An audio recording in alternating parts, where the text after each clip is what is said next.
A professor at Texas A&M University Kingsville has a new resource for studying COVID-19 thanks to a multi-million-dollar grant from the USDA. It will help study the virus in animals and fund research about animal and human health. Our Brandon Schaff joins us now with what they hope the grant will allow them to do. Brandon? Hey, good evening, Brian. And the grant is worth more than $2 million over the next 2 to 3 years. And researchers at Texas A&M Kingsville say that there's a concern of COVID-19 spillover from humans to other animals. Well, they say that this grant provides enough funding to sample animals and further understand how the virus can affect humans. What we want to do is just get a better understanding of the animals that can be affected by the virus or infected by the virus. Texas A&M Kingsville Associate Professor Dr. Richard Laughlin said they want to use the grant to build a laboratory that will allow for a larger number of samples. With researchers and faculty members signed onto the grant, he said it will also be largely student-driven.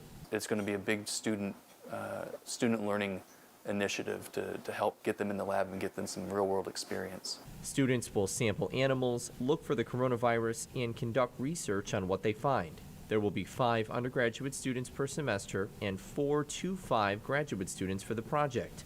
Graduate research assistant Talia Hernandez was recruited by Dr. Laughlin after studying animal science. She also brings 2 years of experience working as an animal technician. Having the opportunity to be out in the field, work with animals, but then also come back into the lab and do research is kind of the best of both worlds. Hernandez is currently working on protocols to safely collect animal samples and avoid contamination. She will be trained to help in the sedation process to capture animals. She also applied to veterinary school and said this experience and gaining a research background will carry over to when she becomes a vet. I'm going to go from my tech experience of small animals to now wild animals, domestic animals, livestock animals. So it's going to broaden the type of animals that I'm able to work with. Hernandez said one of the main goals of their research is to educate the community and make it safer.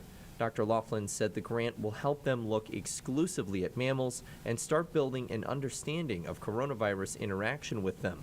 He explained what else they hope to accomplish with their work. And have a high-profile impact on both science and our community to drive animal and people health.